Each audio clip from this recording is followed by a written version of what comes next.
this one? Excellent. So yeah, the session will be recorded. So if you miss any or you'd like to refer to a friend, you can simply find this recording on our YouTube channel. Just search 𝐝𝐤𝐥𝐿 and 𝐲𝐤𝐥𝐿. There it will appear. We're going to try and get engaged as we can. So as we go through today's session, I'm going to ask questions. So please do give your answers into the chat box. And of course, if you have any questions, please also put them into the chat box and we'll see how we go. So fantastic. Let us share the screen. And let's do it. Workplace stress and a little dance if you like as well. So these are just some of the organizations that I'm supporting all around the region here. I'm originally from Australia, not Thai, as you can tell, but Thailand is my home for the last 20 years now. 10 years in hospitality, working as a general manager, and now 10 years as a professional coach and trainer. So many of these topics that I'm delivering in these webinars have been delivered to these worldwide organizations based here around Asia. So if you do have any needs for in-house corporate leadership training and coaching, anything of that nature, hit me up, let me know. Here is today's agenda. What is happening with our brain and body? Fight, flight, or freeze. That's what's going on. Good stress versus bad stress. And then very importantly, 5 practical steps on how you can reduce your workplace stress. And of course, much, much more. Remember, keep those questions coming in as we go through. Now, there are 3 areas where stress will affect us. The first one is going to be the effects of mental stress, right? That can show up in some people as anxiety or fear, which we'll see more in a moment. That's more linked to that kind of freeze scenario. You know, anxiety about going back into work, anxiety about that meeting, anxiety about speaking with this person or that person. We also might feel a lack of motivation. We have a lack of focus. So in other words, we allow ourselves to get distracted by looking at kitten videos on YouTube, by doing busy work that doesn't really have a lot of productive output at the end of the day. Yet it's because we want to keep us busy to not focus on the stress. So as we lose focus, then we feel it's a way to manage our stress. We can obviously feel anger and even depression in worst cases if that stress has been accumulated for a long time. The second area will be your physical effects, right? So by physical effects, we're talking more with your body, right? So the first one was the mental effects. The second one is the physical effects. Here I'm talking about headaches. I'm talking about muscle tension. You know, when you get a stiff neck, or you get aches and pains in your back. Sometimes your wrists hurt from worky all day on the computer. Some kind of chest pain. Some people call that a heart attack. Fatigue. We're just so tired. Why? Because your glass is full all of the day. Did you have a chance to check out my little video on LinkedIn? Take a look. It was a fun one to make.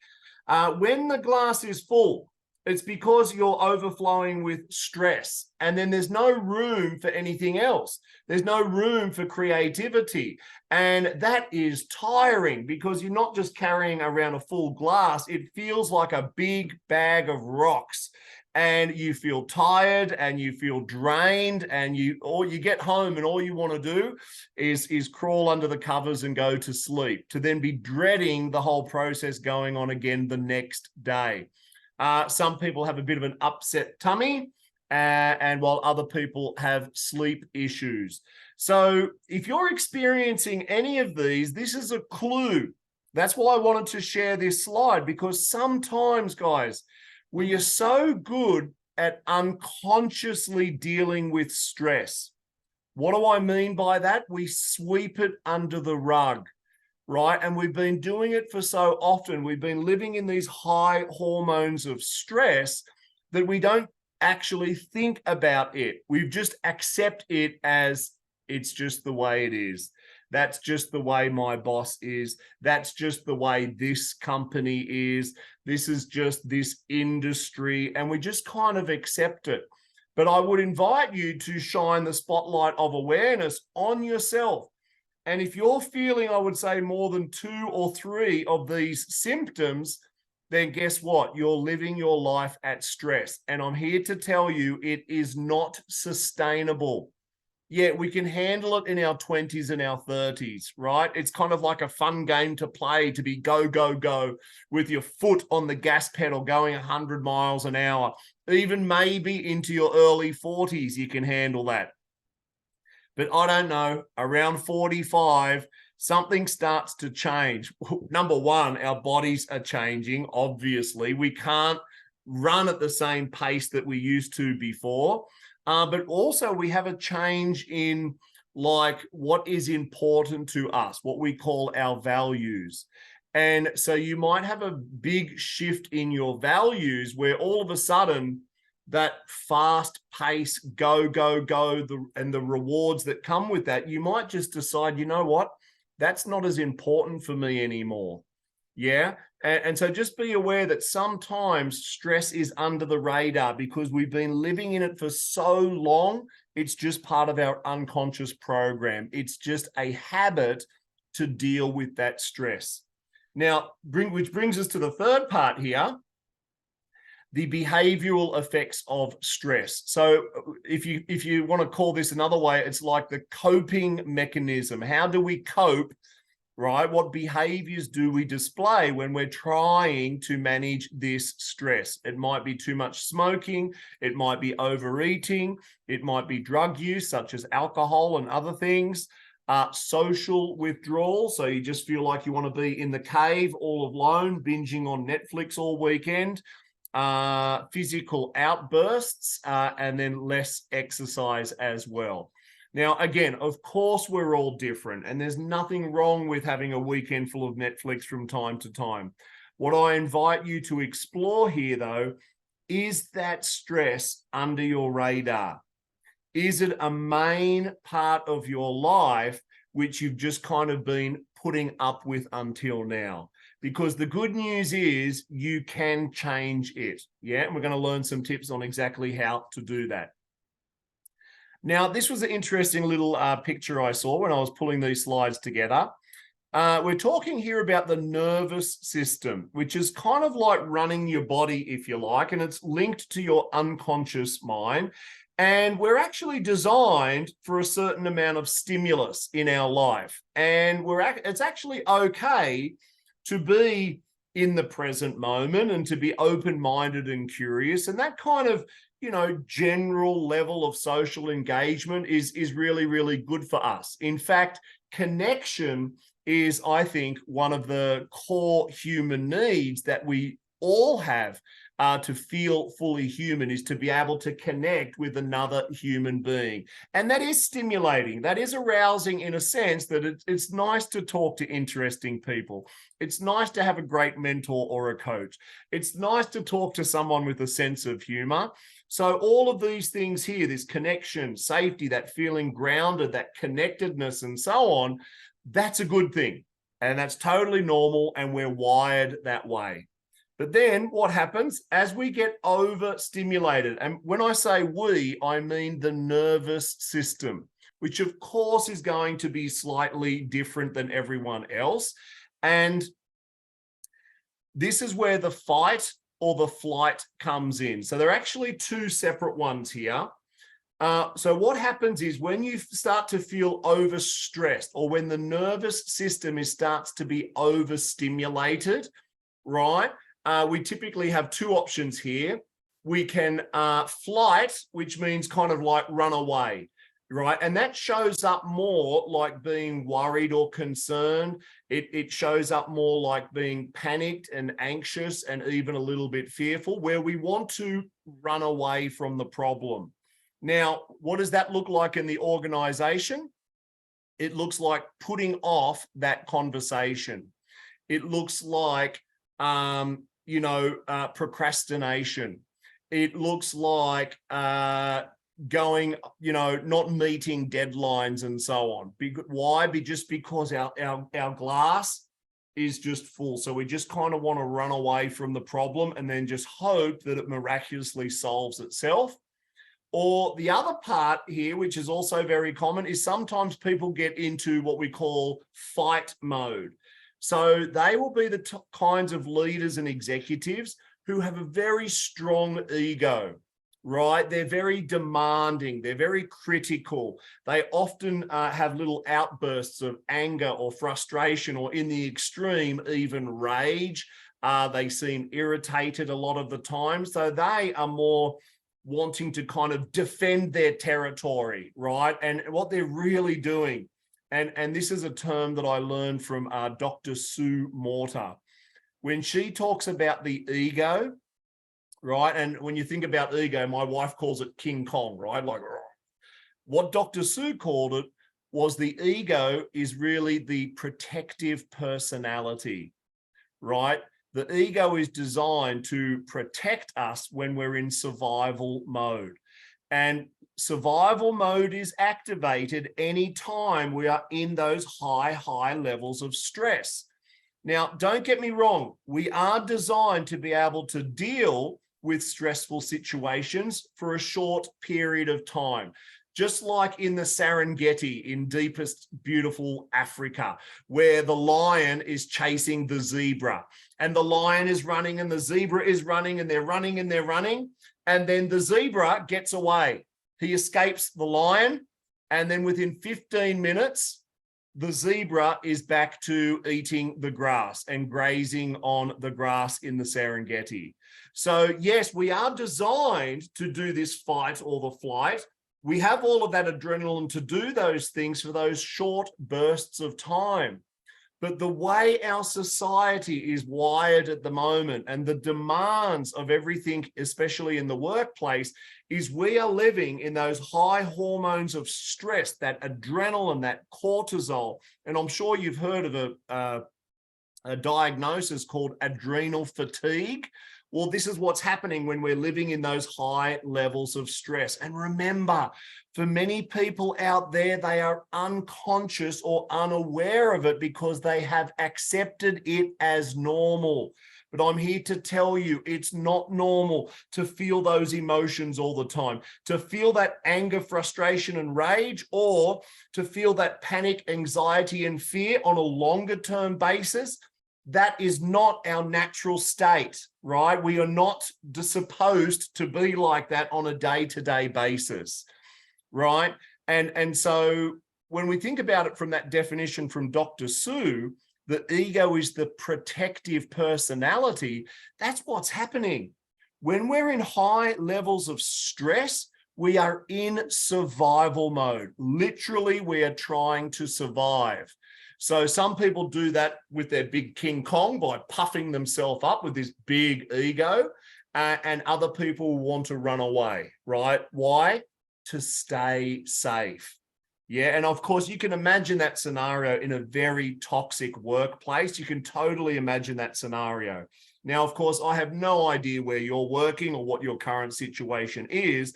So this is just, some information to help us to create awareness about, are you living in stress or are you not? Are you just having little peaks of those stressful moments, or is it happening more often than not? So the fight and the flight is common. And this is kind of like a more recent definition or awareness, if you like, is that some people will freeze. Like the deer in the headlights. You're driving on a country road, there's no street lights, you're out in the middle of the bush, as we say in Australia. Well, in Australia, I don't know if we have deer, but you know the analogy, the deer in the headlights, the deer sees the headlights and then it doesn't move and it hopes that you will swerve around it. Well, guess what? That shows up for us humans as well. And how does it show up? It shows up as a loss of energy. It shows up as feeling helpless or hopeless. It feels like just shutting down. It feels like we are trapped. right? And again, this is all coming from survival, right? We're just trying to survive because we're living in too much stress. We're literally overstimulated mentally, physically, emotionally, biochemically, spiritually. The glass is full and there's no room for anything else except to survive. Now, here's the thing. When you are in survival mode, it's not the time to create, right? So if you're a business owner in high levels of stress, you're going to find it's very, very challenging to create something new. Why?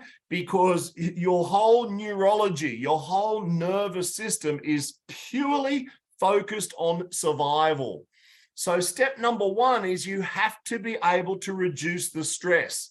You need to get back to a normal baseline operating level where, of course, you'll still have spikes of stress throughout the day, but that's okay. We're designed to deal with it in short bursts, not in the long run.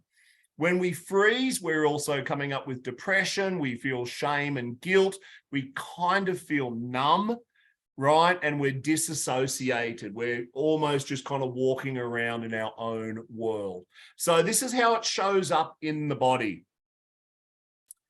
Now, there are some amounts of good stress, right? So let's take a look at this little graph here. We've got performance, both mental and physical, and then stress level over here.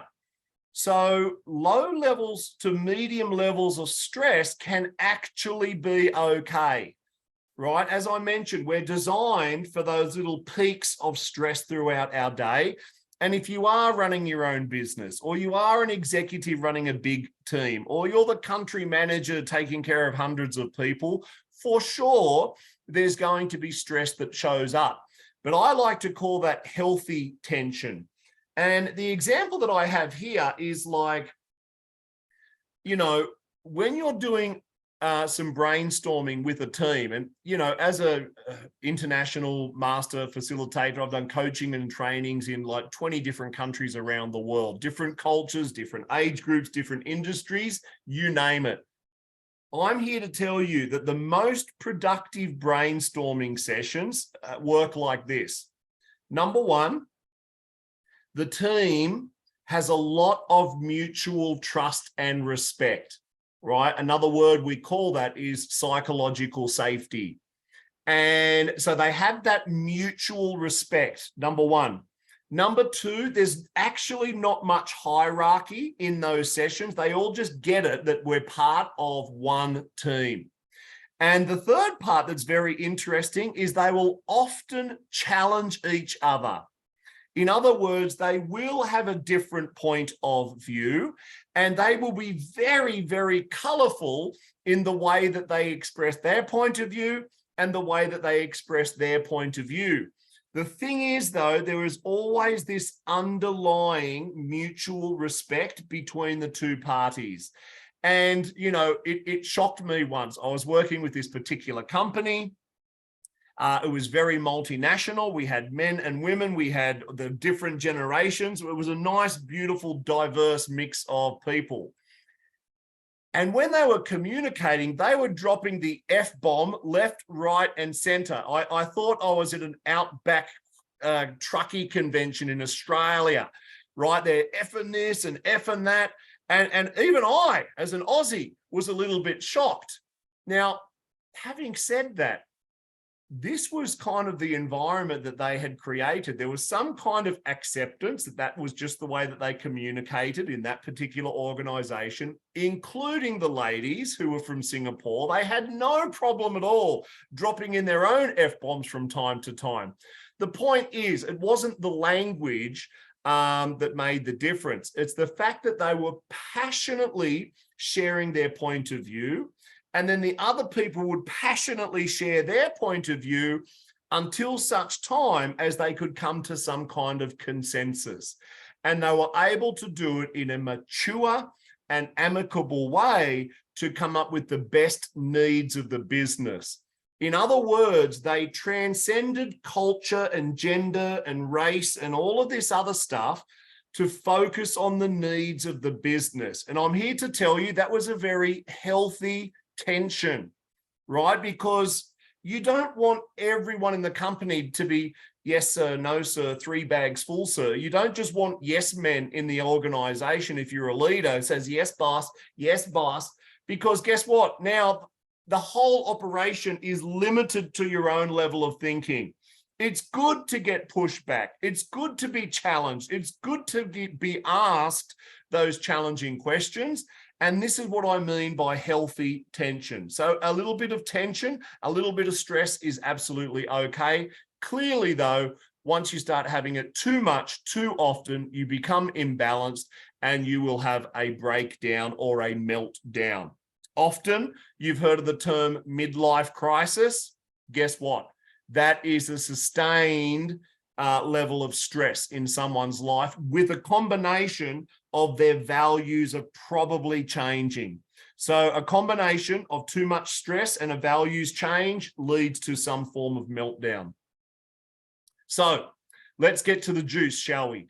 5 tips to reduce your workplace stress. Let's have a look in summary and then we'll get into the details. Number 1, tend your own garden.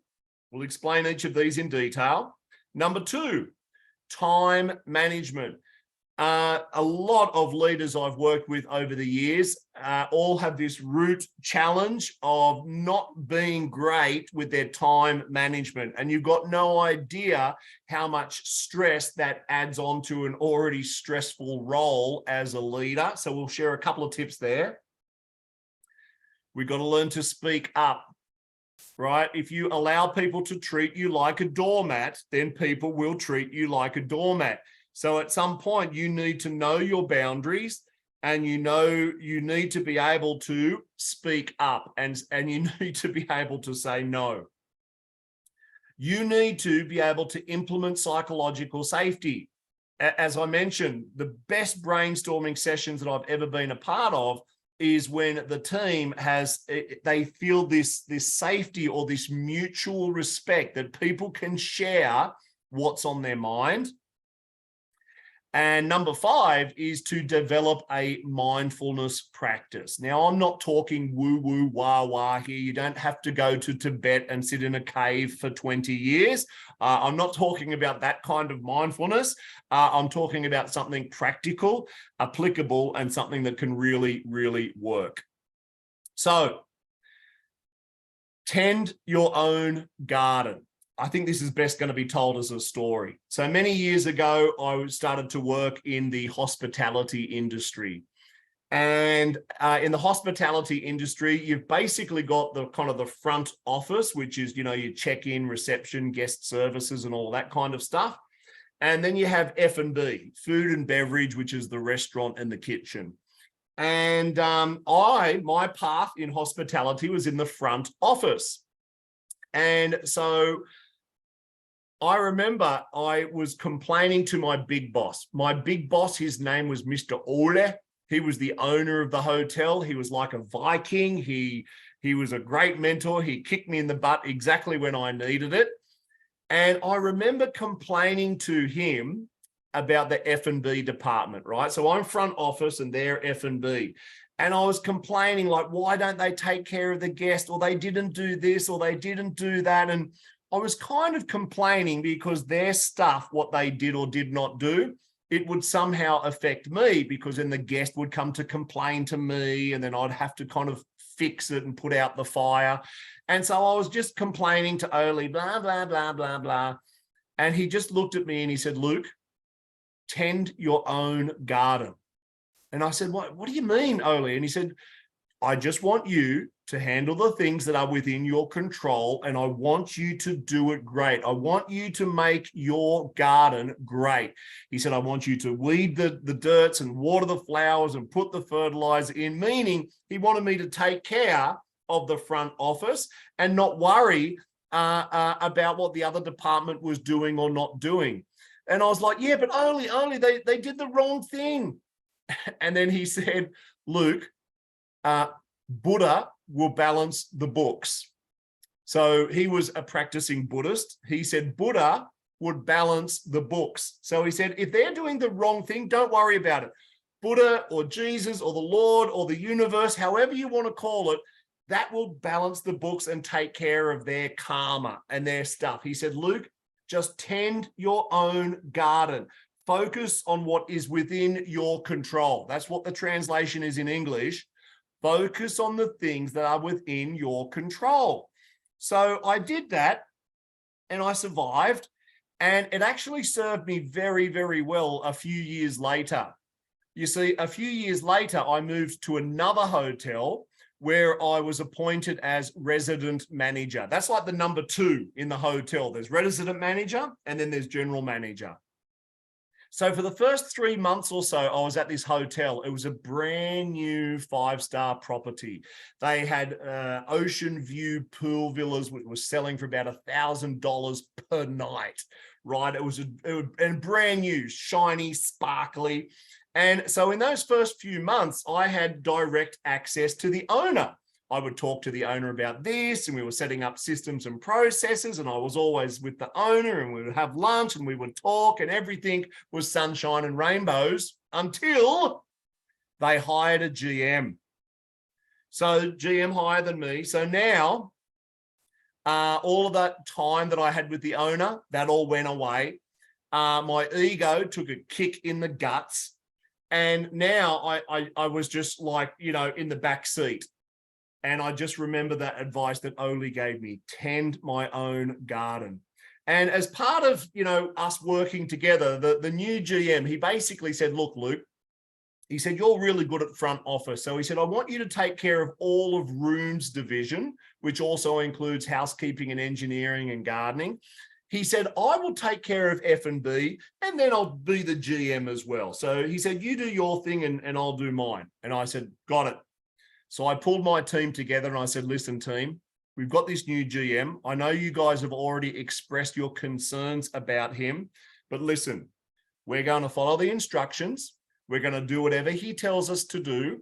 And we are going to make our rooms division the best department on all of Koh Samui. Right? We're going to focus on the things that are within our control, and then we'll just let Buddha take care of the details. Okay? So we did that, and no one liked him, and I could have thrown him under the bus a dozen times, but I chose not to. I chose to tend my own garden. Well, lo and behold, after 4 months or so, he did not pass his probation. The owners did ask him to leave. And yours truly here did get promoted to be the GM with a nice, healthy increase in salary too, I might add. So while many of those things were outside of my control, you know, my meetings and chats with the bosses went away, dealing with this guy who was very, very frustrating and quite incompetent in many areas, yet I just followed the instructions. I was a good soldier. I did what I was told, and I just waited for the universe to somehow balance the books, which was exactly what happened. So this really helped me a lot when it was quite a toxic environment in a certain way because of this one person, right? What did I do? I focused on the things that were within my control. So I invite you to do the same. If you have that certain colleague or boss, that person that you just can't stand, right? Just focus on your own stuff. Don't get into the blaming and the complaining and the finger pointing, and just trust that somehow the universe will balance the books if you do the right thing. Cool? Awesome. Next one is time management tools. As I'm checking my time, how we're going here. So yeah, these are a couple of really quick tips that helped me a lot in my early leadership days. And they might help you wherever you are on your personal or professional development journey. Number one is you must have an empowering belief system around time. I'm telling you, if I had $1 for every time I hear a leader say to me, oh, Luke, I don't have time. Oh, Luke, I'm so busy. Oh, I don't have time. I'm so busy. And it just goes on. And it's like, oh, it's just a sob story. And I would say they probably spend an hour of their time per day complaining about how much time they don't have. So First of all, if they stop complaining about it, they gain themselves an extra 30 to 60 minutes.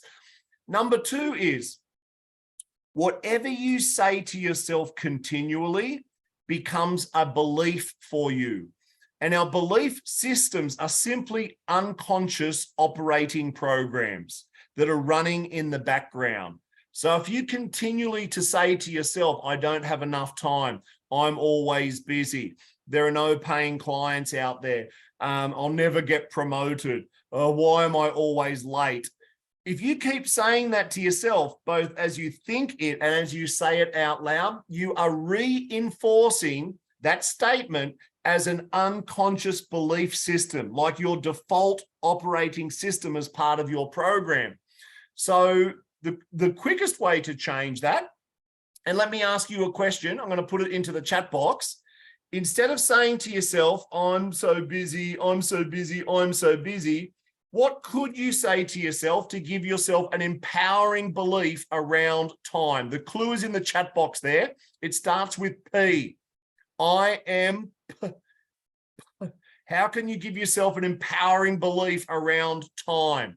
For those of you that feel that you just don't have enough hours in the day, powerful. I like it, Ruma. Pretty good, pretty close. What could it be, guys? I am PR. It starts with PR. I am P-R-O. I am proactive, not quite productive. Boom, gold star for Ruma, right? So here's the thing. When you have that limiting belief system of I'm too busy, I don't have enough time, you're walking around, it's part of your belief system, it's operating unconsciously, yet it determines your results throughout the day. If you begin to change your relationship with time and you change your identity to say that I am productive, I am productive, I am productive. And the only way to install the program is the same way the old program was installed, which is with focus and repetition. Focus and repetition and focus and repetition is what creates those unconscious belief systems and programs. And this happened to me. I fell into the busy trap. So I changed it. I had post-it notes. I am productive. I had screensavers. I am productive. I had notes on the wall. I am productive. Because you know what productive people do? They get stuff done. So because of that change in my belief system, I got better at delegation. I got better at my general time management. I got more creative. Some of the ideas were just, someone who's busy, they don't have time to create. Here's the thing. When I say I'm busy, I'm busy, I'm busy, is that stressful? Yes or no? Yes, it is. It feels stressful and you take it home with you. When I am productive, your stress levels reduce. Remember, when you're in survival mode, that's not the time to be creative.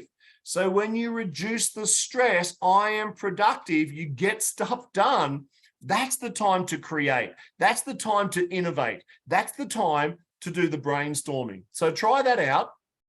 Next one. Top 3 to succeed. So all you need to do, you might have a big to-do list in some kind of diary or A4 paper, or it might be some ancient text, a big leather-bound book, and your to-do list is like 1 kilometer long. Automatically, that overwhelms your unconscious mind. So what I would invite you to do is at the end of your work day, right? So we're about to finish work for the day now, depending on your time zone. Take a look at what's in your calendar tomorrow. Take a look at those big goals that you want to achieve. Take a look at your big to-do list, and I want you to choose just 3 things that you're going to do tomorrow. The top 3 things that you want to be able to tick off your list tomorrow. Now, knowing that when tomorrow comes around, there is going to be other urgent and important stuff that pops up, as it always does. But you know what? You address that, you come back, you look at your top 3, and then you just keep going through your top 3. When you cross out one, oh, it feels so good. And you cross it out, and then you do the second one, and then you do the third one. Anything else is a bonus.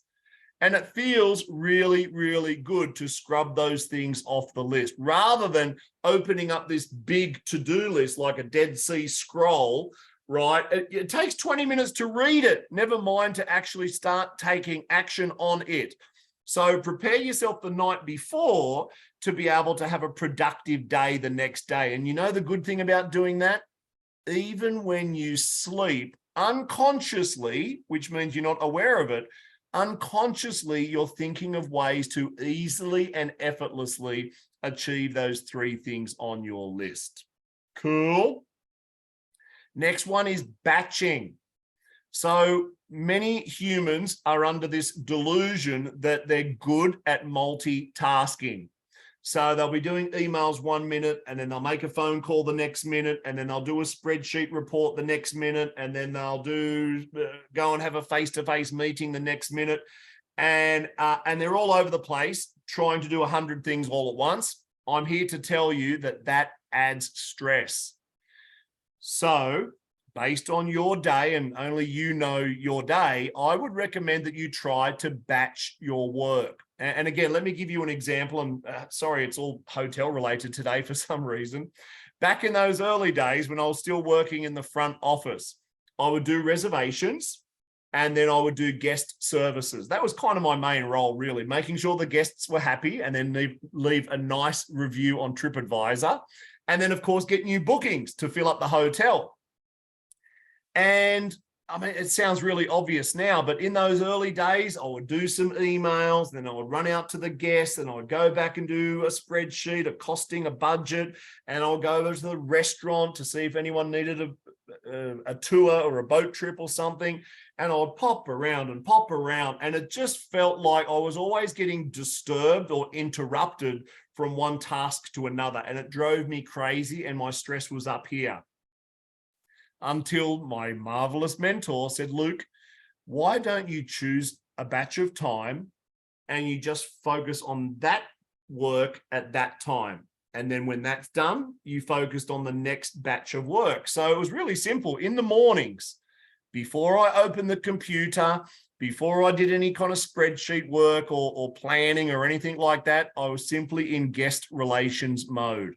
I would check the bills, people were getting ready to check out, who was arriving to the hotel today, what VIPs did we have.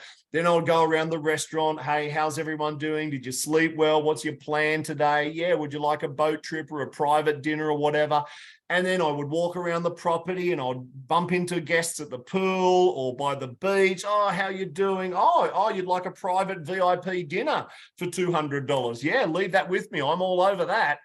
And then so I just did that. And then because I did that really, really well, by the time I got back to the office, all of the guests were handled. There was nothing else that my staff could not handle because I'd already handled all the important stuff. So then I could do my worky work on my computer, and I'd spend 1 or 2 hours doing, budgety, planny, spreadsheety kind of stuff.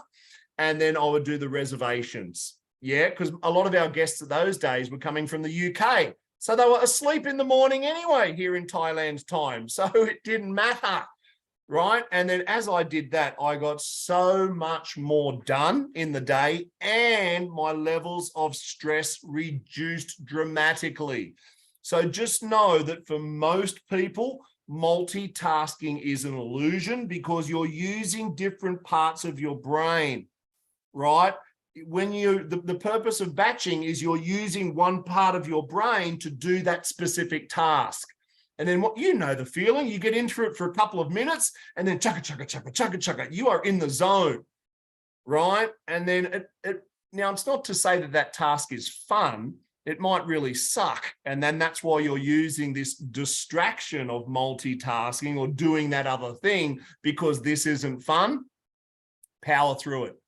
Right. And when you set yourself a time, if you block a 2-hour window to do this thing, you'll be surprised that you get it done in 2 hours or less.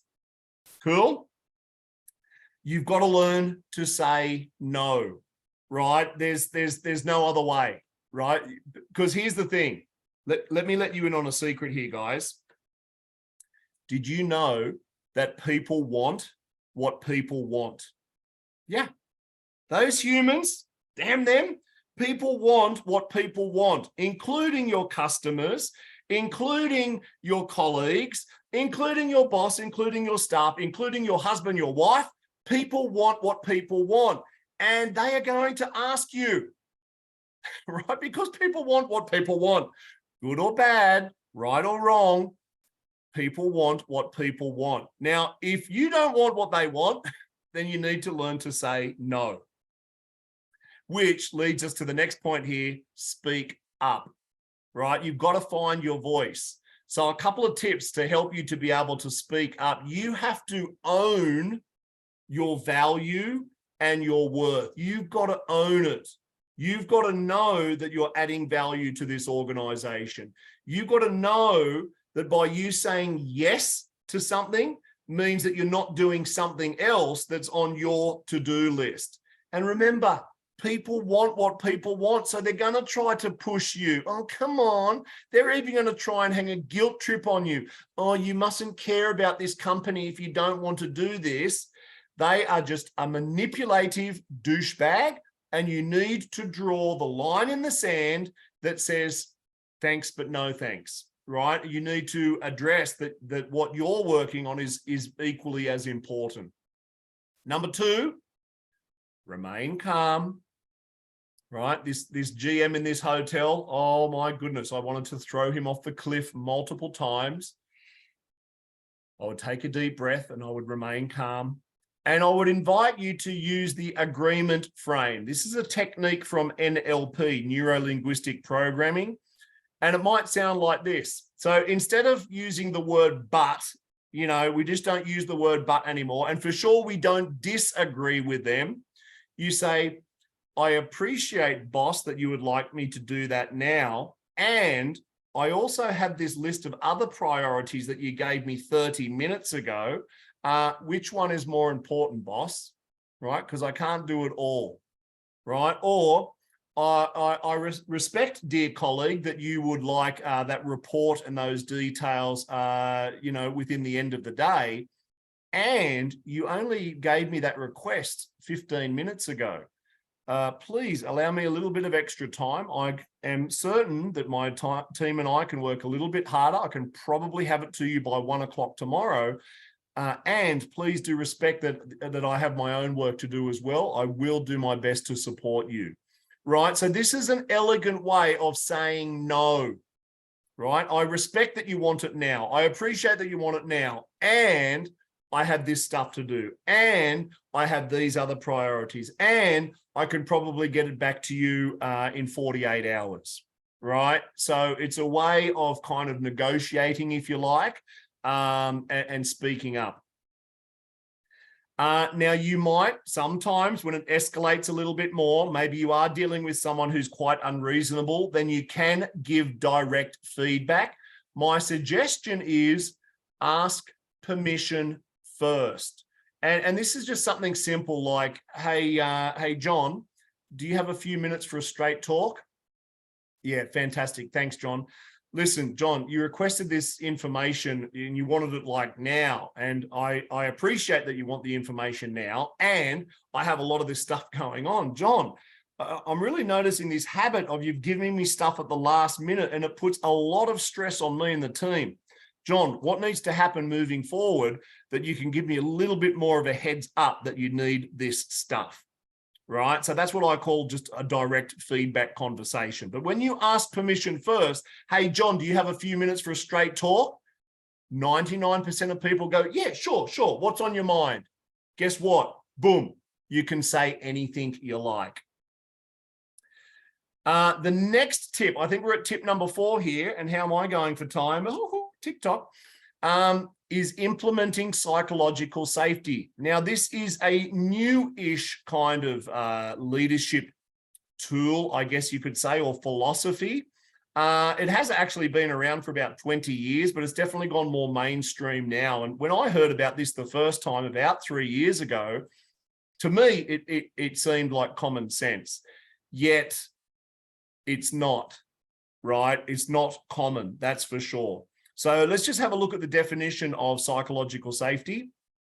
Psychological safety is a belief that one will not be punished or humiliated for speaking up with ideas, for asking questions, for raising concerns, or even about talking about mistakes in the past, right? So what happens in a lot of organizations is people don't feel safe to speak up, right? Because they remember at 3 years ago, at some meeting that was going on, some brainstorming session, they spoke up with an idea and they were ridiculed and they were made fun of and there was finger pointing, and they've just decided for now, it's just safe if I don't say anything.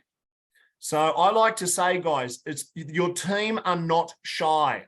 I've lived in Asia for 20 years. I've heard it all. Oh, our culture is a little bit shy. That might be true. Especially here in some parts of Asia, it's very hierarchical, right? Where we do what the boss says. But I'm here to tell you, and I've done training in Japan and China and Singapore and Malaysia and Thailand, the most effective organizations transcend the culture. They respect the culture. Don't get me wrong. There's a full respect and appreciation for the culture, and they have adult conversations to get stuff done, right? Let me say that again. They have adult conversations, respectful adult conversations to get stuff done. And so when you're running those meetings or those brainstormings or the project work, you want to encourage your team to speak up with ideas. That's exactly what you want. You want them to ask questions. You want them to raise concerns. One of my favorite questions to wrap up a team meeting is when I say, okay, guys, sounds like a plan. Does anyone have any concerns before we wrap up the meeting? Does anyone have any concerns about this?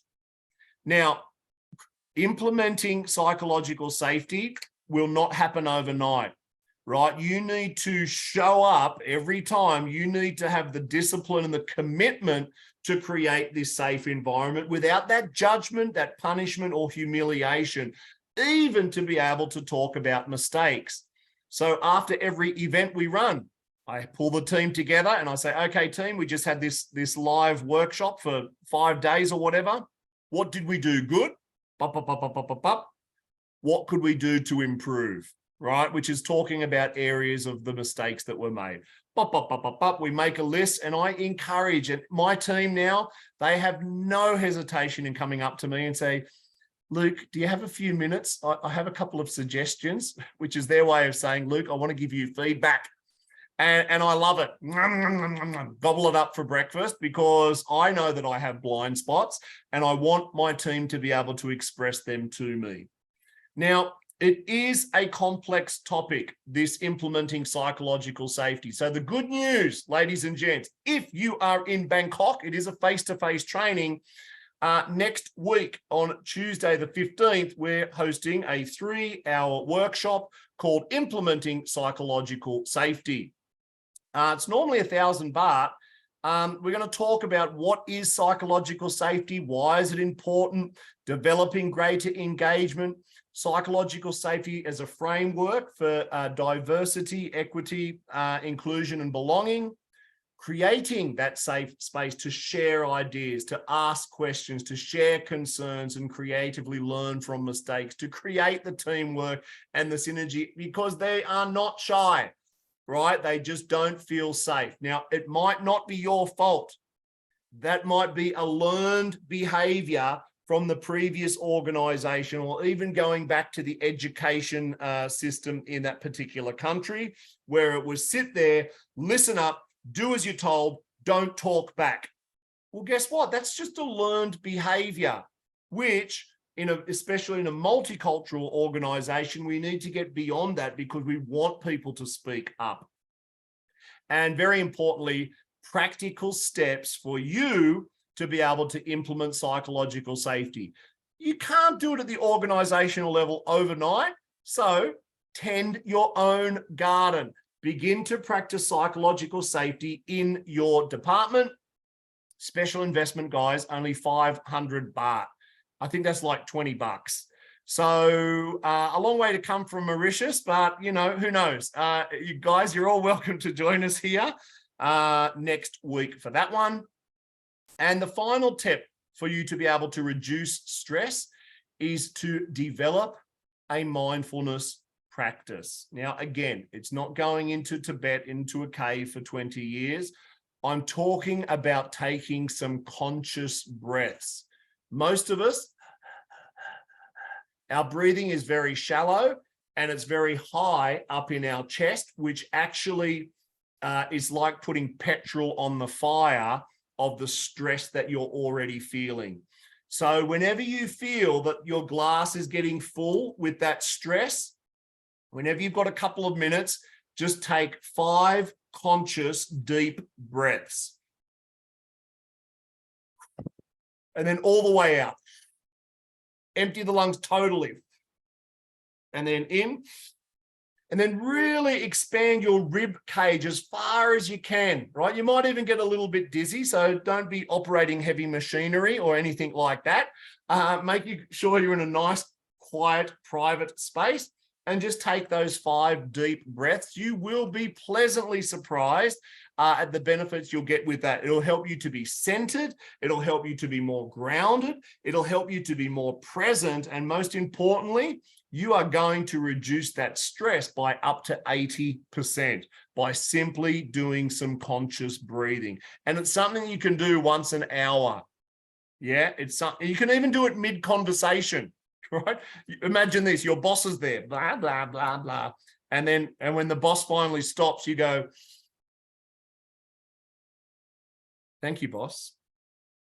Let me consider that, and I'll get back to you on that very shortly," right? Remember, you don't have to respond in a nanosecond. You can actually create some space to think about how you want to respond, which is exactly what we're saying here. Create a space between stimulus, that event, that situation, that conversation, and your response. Most people think that we need to respond in a nanosecond. The truth is you don't. It is no written rule that you have to respond in a nanosecond. So don't, especially if you feel your emotion going up. You can take notes, you can listen, you can be present, you maintain your calmness, and you'll say, "Thank you very much. Let me get back to you in 1 hour on that." Or let me revert to you tomorrow. Or let me consider that. Can we bring in Frank? I'd like another opinion on this. Right? All the while by remaining calm. Most of us react, and that reaction is often negative. It's based on the past, our past programming, and it generally creates more stress and drama. So no, create that space between stimulus and response. Practice being the observer. Right? So neuroscience tells us that 95% of the day we're operating on our unconscious programs and habits. So we're only consciously aware 5% of the day. That means we're running on autopilot for 95% of the day. So I would invite you to imagine from time to time that you just have this detached perspective, almost like the helicopter floating up in a balloon, however you want to imagine it. And then just observe what's happening in a moment-to-moment basis. Observe your interactions with this person and that person. Observe your triggers, what's pushing your buttons, and just be aware of them. Awareness is the most powerful tool you have to help you to reduce stress, which brings us to meditation. That's what's happening during your meditation practice. So for those of you who are wanting to take it a little bit deeper and to learn a very practical mindfulness process, then I invite you to our Change Your Mind, Create New Results, which was created by Dr. Joe Dispenza. He's like the new Tony Robbins. Tony Robbins from, many, many years ago. Dr. Joe is kind of like the evolution, if you like, where we do a lot more internal work with mindfulness practices, with meditation. It's a face-to-face training. It's a 2-day program. It's so awesome. And yours truly is the only certified provider in Thailand. In fact, there's only one other person in all of Asia So it's me and another guy and my wife, of course. We're responsible for taking care of all of Asia. This will be a public program, so people can come from wherever. We've already got people coming in from Hong Kong and Taiwan and Malaysia and Singapore. So we'd love to welcome you to this program. The regular investment is $29,900. Very special webinar investment. Yeah, just valid until the end of the week. 15,000 baht. You're looking at about 500 bucks there. Change out of $500, about 450. I will be sending an email after today, guys, about details on those courses. Now, one other thing you need to continually work on in order to reduce your stress is your own emotional intelligence, which again, it's you know, increase your EQ. Yeah, right. Okay, where do I start? Well, for some people, it might be to develop your social skills. For sure, for most of us, is develop more self-awareness, our own self-regulation. Dr. Joe calls it our emotional refractory period, which we'll be talking about in the Change Your Mind program, to develop empathy, and of course, your own internal motivation. Now, we cover all of that in the NLP Leadership 4-in-1 certification program. Again, here in Bangkok, but this is a couple of months away, so you have time to plan. 9 to 13 of November. It's a 5-day workshop. Lunches are included. Regular investment, about 80,000 baht. Special webinar investment, only 50,000 baht. Come with 2 people and you can get an even more special discount. If you're with an organization, contact me directly for group bookings. Awesome, ladies and gents. So you've got my email, you've got my details. Any questions about anything that we covered today? Oh, I see some familiar names here and some faces here. No, all good. Well, I'd like to thank everyone for your for joining me today. Thank you for those that participated. Thank you. I hope you enjoyed it as much as I did. Until next time, please stay cool, stay awesome. And I look forward to seeing you at one of our workshops again soon. Yes, Ruma, did you have a quick question? Yes. Please, fire away. Thank you for this amazing presentation. And when you speak about the flight and fight mode, you know, it resonates a lot within me, because I've often seen myself in those situations. But what if we have a boss that, despite the tips that you've been giving, he isn't willing to listen or to even give it a thought? Yes, I have a perfect answer for that. And I was so tempted to put this answer that I'm about to share right now at the beginning of the workshop, but I thought, I better not. Guys, and Ruma, if you are having a toxic boss and you've tried everything that we've outlined today, plus other tips and tricks that you pick up along the way, you need to leave. You need to leave, because that toxic environment is having a detrimental effect on your mental health, and it's just not worth it. You know, I've had that in my career. One of the last hotels that I worked in Samui, I just got to a point, and I wouldn't say it was toxic. I just got to a point where I could not see eye to eye with the hotel owners anymore. And, you know, it was outside of my control. I did the best that I could. And I just found that I had a massive shift within my own value system, and I could no longer be aligned with that. Plus, at the same time, I had this entrepreneurial fire starting to burn inside me where I wanted to do my own thing. And so before we got to the point of strangling each other, I just resigned and I wished them the best of luck. Yeah. And then we just went our separate ways and we lived happily ever after. Because here's the thing, if it's too much out of your control and it's still a toxic environment, then you are still choosing to put yourself in the car and drive to work and then be in that environment. So even if it could be the most toxic place on earth, you are still making the choice to go there. So at the end of the day, that's why you have to know your own self-worth and value to say, no, I'm not going to be a doormat anymore. I'm not willing to tolerate this toxic behavior. I'm checking out, right? Because it's the best thing for you. Now, it doesn't mean that you go and burn all the bridges and you know, you set the building on fire and you know, trash the boss's car. Please don't do that.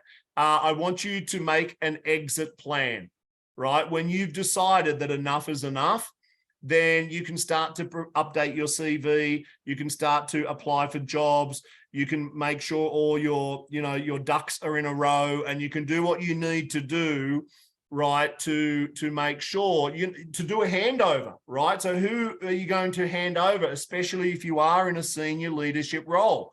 You don't just want to dump it, because that will somehow come and bite you back on the bum.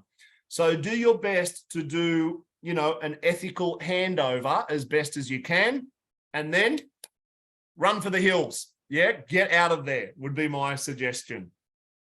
Cool. Great, awesome. Thank you, Luke. Awesome. Thank you to Ruma. Really appreciate your contribution today. Thank you, everyone. I wish you a great night and a wonderful rest of your week. And I will see you when I look at you next time. Until then, ciao, ciao. Ciao.